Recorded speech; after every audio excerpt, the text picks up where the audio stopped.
বর্তমানে দেখতেছি যে টিকটকে ফেসবুকে প্রচুর পরিমাণের বরবাদ মুভির ছোট ছোট ক্লিপ পাইরেসি হচ্ছে। আসলে আপনারা যাই বলেন তাই বলেন, তার থেকেও বেশি হচ্ছে কিন্তু ইউটিউবে। আপনারা যদি ইউটিউব 10 মিনিট ঘাটাঘাটি করেন, অনেককে বলতে শুনেছি তারা নাকি 10 মিনিট ঘাটাঘাটি করলে পুরো ফিল্মটাই দেখে ফেলবে। আসলে কি তাই? দেখুন, বর্তমানে আমাদের সবচাইতে বিগেস্ট ফিল্ম হচ্ছে বরবাদ। বাংলাদেশের ইন্ডাস্ট্রির ভেতরে বরবাদকে এগিয়ে নিয়ে যাওয়ার জন্য কিন্তু আমাদের পদক্ষেপ কিন্তু 100% গ্রহণ করতে হবে।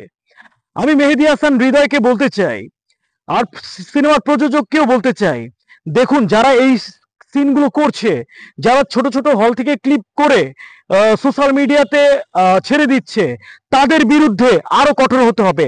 আপনারা মামলা করেছেন, এটা দেখেছি, কিন্তু এতে হবে না ভাই। আপনাদেরকে এর যথাযথ পদক্ষেপ নিতে হবে। সরাসরি যারা এই কাজটি করছে তাদেরকে চিহ্নিত করুন, তাদের বাসায় কয়েকটা পুলিশ পাঠান, 2-4 জনকে ধরুন, সোশ্যাল মিডিয়াতে দেখিয়ে দিন যে আপনারা এর বিরুদ্ধে আপনারা প্রতিহত করতেছেন। তাহলে দেখবেন আর কেউ এই সাহসটা পাবে না। আপনাদের যেমন ভালো হবে, ভবিষ্যতে যারা সিনেমা করবে, যারা টাকা ইনভেস্ট করবে প্রত্যেকটা সিনেমার ভিতরে, তারাও কিন্তু লাভবান হবে। তাদের সিনেমাতেও কেউ কিন্তু এরকম পাইরেসি করার সাহস পাবে না।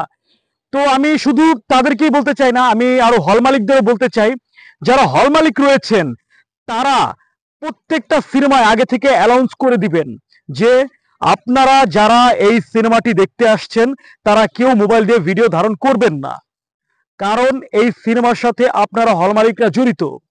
কারণ আপনারা যদি এই সিনেমাটা যদি তাদেরকে প্রতিহত না করেন, এগুলো যারা করছে, পরবর্তীতে যেটা হবে, আপনাদের সিনেমা কিন্তু তারা দেখতে আসবে না।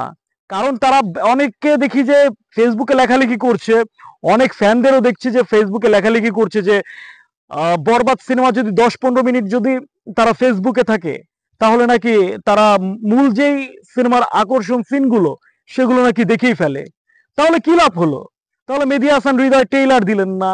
মেহেদী হাসান হৃদয় ভালো ভালো সিনগুলো রেখে দিয়েছেন দর্শকদের দেখানোর জন্য, যারা সিনেমায় গিয়ে হলে গিয়ে বসে বসে দেখবে। তাহলে কি লাভ হলো? তারা তো ঘরে বসে শুয়ে শুয়ে দেখতে পাচ্ছে। তো আমি তাদেরকে বলতে চাই, এর ব্যাপারে বড় একটা পদক্ষেপ নিতে হবে আপনাদের, তা না হলে হবে না।